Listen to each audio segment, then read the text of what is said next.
చెప్తున్నామా, యోబునే దేవుడు కాపాడుతా వచ్చాడంటే నిన్ను నన్ను కాపాడ్డా, నీ బిడ్డలను కాపాడ్డా, నీకు సంబంధించిన వాళ్ళని కాపాడ్డా, ఆయన కాపాడతాడు అని చెప్పి నోరు తెలిసి బిగ్గరగా చెప్పండి.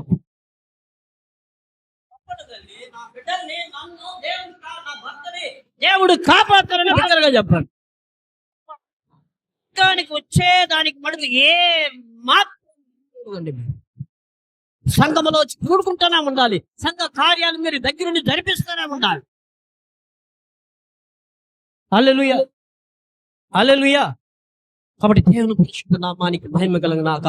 ఆ ప్రకారం చేసే కొద్ది సైతాన్తో ఎట్లా ఆడుకోవాలని మీకు తెలుసు. లేకుంటే మీరు సైతాన్ వచ్చి ఓవరకు మిమ్మల్ని ఆడుకుంటానే ఉంటుంది. మా అర్థమైందో అర్థం కాలేదమ్మా. ఈ కోతులు వచ్చినప్పుడు చూడండి, మనం వెళ్తాం, అవి వెళ్ళం. ఇప్పుడు అవి వెళ్ళంటుండే నేను గమనించాను. మనుషులు వస్తున్నా కోతులు ఎట పోతాం అన్నాను.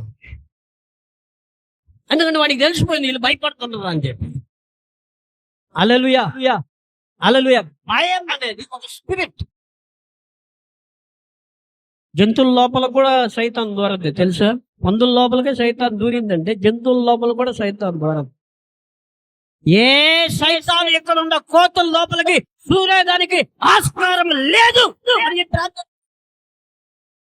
ఏ కోత వచ్చినా గమ్మని పోతుంది. అక్క నేనేం చేయను, అక్క నేనేం చేయగలను కోత.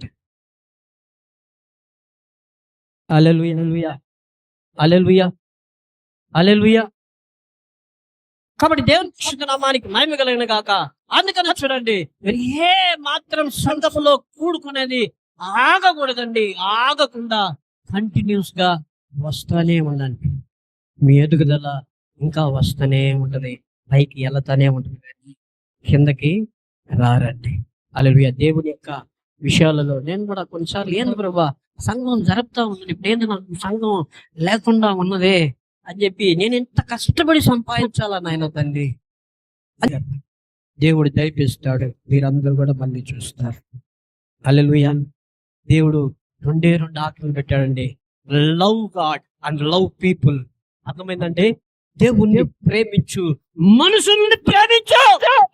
ఈ రెండు గొప్ప తెప్పలు తీసుకుని వస్తారండి సైతాన్.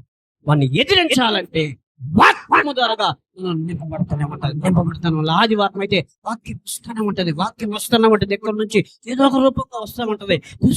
తీసుకోండి. ప్రతి ఒక్క నెలాఖరులో వచ్చి కలుసుకోండి, మోకాలేసి ప్రార్థన చేయండి. హల్లెలూయా, హల్లెలూయా. శబ్దంగా హల్లెలూయా, హల్లెలూయా, హల్లెలూయా. కాబట్టి ఆయన ప్రసన్నతలోకి వచ్చేది ఏమాత్రం మానకదా. హల్లెలూయా. చెప్పండి, యేసయ్యా నువ్వు మంచి దేవుడివి, మమ్మల్ని కాపాడే దేవుడివి, మమ్మల్ని బలపరిచే దేవుడివి, మమ్మల్ని స్థిరపరిచే దేవుడివి. నువ్వు లేకపోతే మాకు దిక్కు ఎవరు ఉన్నారు నాయన? నువ్వే మా దిక్కు. మా బిడ్డలకు నువ్వే దిక్కు, మా కుటుంబానికి నువ్వే దిక్కు, మా అన్నదమ్ములకి నువ్వే దిక్కు, మా అప్ప చెల్లెలకి నువ్వే దిక్కు, మా సంఘానికి తోడు నీవే, మా గ్రామానికి తోడు నీవే. యేసయ్యా, యేసయ్యా నువ్వు లేకుంటే మేము బ్రతకలేమయ్యా. ఆమేన్. ప్రార్థన చేసుకున్నాం. మహాపరిశుద్ధుడైన తండ్రి నీకు వందనాలు చెల్లిస్తున్నాం నాయన. ఎంతవరకు కూడా వాక్యం మాతో మాట్లాడినందుకు వందనాలు, బిడ్డల్ని బలపరిచినందుకు వందనాలు, స్థిరపరిచినందుకు వందనాలు. నీ కృపలో నాయన తండ్రి అయ్యా ఇంతవరకు కూడా ప్రభా నువ్వే మాట్లాడవని చెప్పి మేము నమ్ముతున్నాం, విశ్వసిస్తున్నాం. కొనసాగించి ప్రభా నీకే స్తుతి, ఘనత, మహిమ, ప్రభావం చెల్లిస్తూ ప్రియ కుమారుడు నజరేయుడైనటువంటి యేసయ్య నామములో ప్రార్థించి వేడుకుంటున్నామయ్యా. ఆమేన్.